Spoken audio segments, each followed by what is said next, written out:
Harlee and Michael Gerke, like many others, enjoy listening to true crime podcasts during long drives. During one such drive to visit family in Odessa, Texas, they became suspicious of James Reyos, the convicted killer discussed in a podcast about the 1981 murder of Father Patrick Ryan.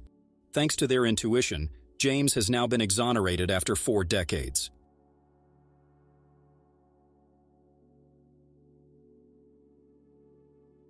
The narrative starts back in December 1981, when Ryan gave James a lift as a hitchhiker. A casual friendship developed between the two, and the priest subsequently invited James to dinner at his residence. On December 20th, 1981, James arrived with a family photo album to show Ryan, and together, they shared several beers and screwdrivers.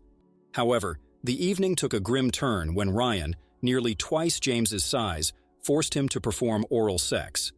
After that, James asked the priest to take him to his car in New Mexico the next day. Ryan agreed, and their farewell in New Mexico marked the final encounter James had with Ryan. That night, the priest endured a brutal assault, including sexual abuse at a disreputable motel room in Odessa. The police quickly located James, who inadvertently left his family photo album at Ryan's residence. James presented a solid alibi, supported by gas station receipts and a speeding ticket, which proved that he was far away from the murder scene. The fingerprints discovered at the scene did not match his own, and he successfully passed a polygraph test. However, James grappled with a guilty conscience. Reflecting on the fact that, after driving him to New Mexico, Ryan had also picked up another hitchhiker, James became convinced that his request for a ride home had somehow contributed to the priest's death. A year later, he drunkenly admitted to killing Ryan. Although he later withdrew his admission, he was promptly found guilty and sentenced to 38 years in 1983. After his release in 1995, James faced persistent legal problems and ultimately served a 24-year sentence.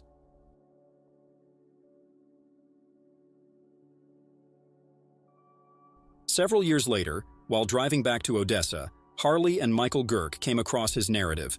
Michael's father, who served as the chief of police in Odessa, reviewed the case file and concurred with their evaluation. Despite the belief that evidence from Ryan's murder had been destroyed, the police department retained copies of fingerprint templates. These templates were processed through a national database, which did not exist during James's conviction. The results revealed that the fingerprints corresponded to 3 other men, all of whom were now deceased. On October 4, 2023, the Texas Court of Criminal Appeals formally exonerated James Reyos, ordering compensation of $80,000 for each year of wrongful imprisonment.